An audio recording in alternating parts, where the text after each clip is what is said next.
This 747 Jumbo is on its last flight. It's an old player in the game of air travel. And now it must retire. Time for one final touchdown.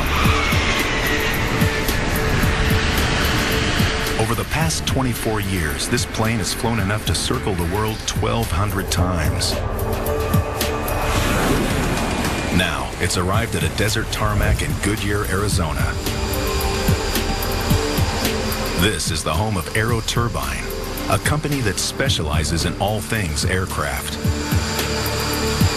Let's go ahead and prep these. Roger Hodges is the maintenance manager. Usually he repairs aircraft, but this one is different for one good reason. It's worth more dead than alive. So basically, This 747 is now beyond repair. It's old and too expensive to maintain.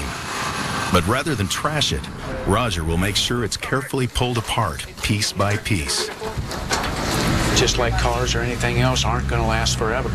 There's still many parts within the airframe and engines that are worth sending to overhaul. 30% of this airplane will be utilized in future 747s.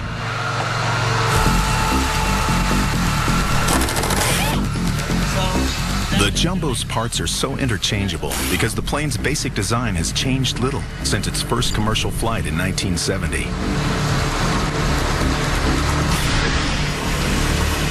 Back then, it took several hundred people and 4 months to make a plane. Now, just a handful of mechanics will attempt to tear one apart in only 12 weeks.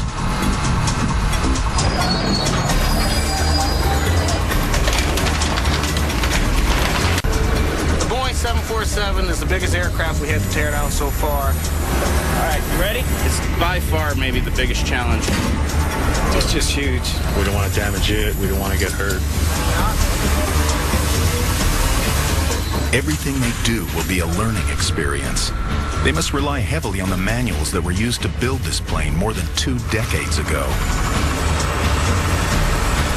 Big parts. Everything's like 4 to 5 times heavier than we're accustomed to. See that junk in the back? It'll be a 4-step process.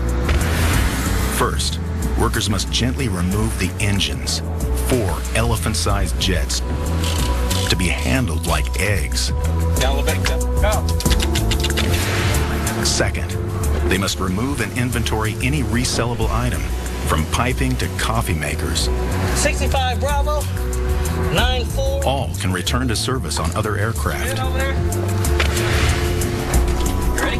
Third, they must extract hazardous material, like depleted uranium, and take it to a safe location.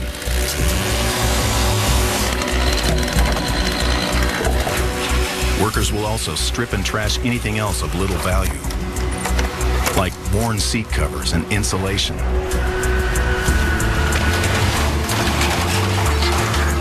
Finally, they must crush the remaining metal so it can be melted into solid bars of aluminum.